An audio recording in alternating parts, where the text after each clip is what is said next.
Honeymoon ಅರ್ಧಕ್ಕೆ ಬಿಟ್ಟು ಬಂದು ಗಂಡನ ಮನೆಯಲ್ಲಿ ನವವಧು ಆತ್ಮಹತ್ಯೆಗೆ ಯತ್ನಿಸಿದಂತಹ ವಿಚಿತ್ರವಾಗಿರುವಂತಹ ಘಟನೆ ನಡೆದಿದೆ. ವರದಕ್ಷಿಣೆ ಕಿರುಕುಳಕ್ಕೆ ಬೇಸತ್ತು 26 ವರ್ಷದ ಗಾನವಿ ಆತ್ಮಹತ್ಯೆಗೆ ಯತ್ನಿಸಿದ್ದು, ಪ್ರಸ್ತುತ ಗಾನವಿ ಅವರು ಖಾಸಗಿ ಆಸ್ಪತ್ರೆಯಲ್ಲಿ ಸಾವು ಬದುಕಿನ ನಡುವೆ ಹೋರಾಡ್ತಾ ಇದ್ದಾರೆ. ವೈದ್ಯರು ಬ್ರೈನ್ ಡೆಡ್ ಎಂದು ತಿಳಿಸಿರುವುದು ಕುಟುಂಬಸ್ಥರನ್ನ ಮತ್ತಷ್ಟು ಆತಂಕಕ್ಕೆ ತಳ್ಳಿದೆ.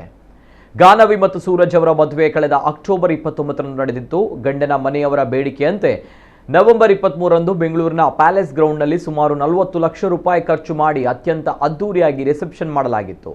ಅದ್ದೂರಿ ಮದುವೆಯ ಬೆನ್ನಲ್ಲಿಯೇ ಮಕ್ಕಳ ಸಂತೋಷವೇ ಮುಖ್ಯವೆಂದು ನವ ದಂಪತಿಗಳು 10 ದಿನಗಳ ಪ್ರವಾಸಕ್ಕಾಗಿ ಶ್ರೀಲಂಕಾಕ್ಕೆ ಹನಿಮೂನ್ ತೆರಳಿದ್ರು.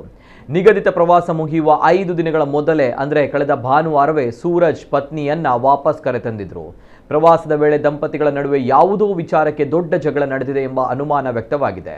ಇನ್ನು ನವದಂಪತಿ ಮನೆಗೆ ಬಂದ ನಂತರ ನಿಮ್ಮ ಮಗಳನ್ನ ನಿಮ್ಮ ಮನೆಗೆ ಕರೆದುಕೊಂಡು ಹೋಗಿ ಎಂದು ಸೂರಜ್ ಮನೆಯವರು ಗಾನವಿ ಪೋಷಕರಿಗೆ ಆವಾಜ್ ಕೂಡ ಹಾಕಿದ್ರು. ಇನ್ನು ಮದುವೆಯಾದ ದಿನದಿಂದಲೇ ಪತಿ ಸೂರಜ್, ಅತ್ತೆ ಜಯಂತಿ ಮತ್ತು ಸೂರಜ್ ಅಣ್ಣ ಸಂಜಯ್ ಅವರು ಹೆಚ್ಚಿನ ವರದಕ್ಷಿಣೆ ಮತ್ತು ಒಡವೆಗಾಗಿ ಗಾನವಿಗೆ ಮಾನಸಿಕ ಮತ್ತು ದೈಹಿಕ ಕಿರುಕುಳ ನೀಡುತ್ತಾ ಇದ್ರು ಎಂದು ಪೋಷಕರು ಆರೋಪಿಸಿದ್ದಾರೆ. ಇದೇ ಬೇಸರದಲ್ಲಿ ಗಾನವಿ ಬುಧವಾರ ಮಧ್ಯಾಹ್ನ ನೇಣು ಬಿಗಿದುಕೊಂಡು ಆತ್ಮಹತ್ಯೆಗೆ ಯತ್ನಿಸಿದ್ದಾರೆ.